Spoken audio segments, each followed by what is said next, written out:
This is 3D printed chainmail. Let's take it off the build plate.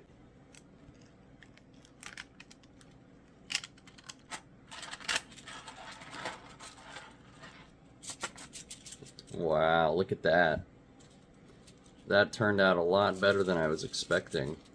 Alright, let me show you how I made it. I found this file on thingiverse.com. I'll put the file down below. I dropped the file into the Prusa slicer to check out the G-code. And it looks pretty complex, and it had me worried at first because of all these bridges. A bridge in 3D printing is when the printer has to print over nothing. So it has nothing underneath, and you can see here it is creating a bridge between 2 points.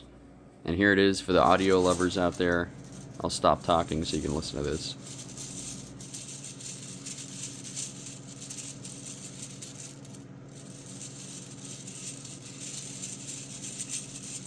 Alright, I hope you enjoyed the 3D printed chainmail. If you want to see more 3D printing content, then check out my page for more.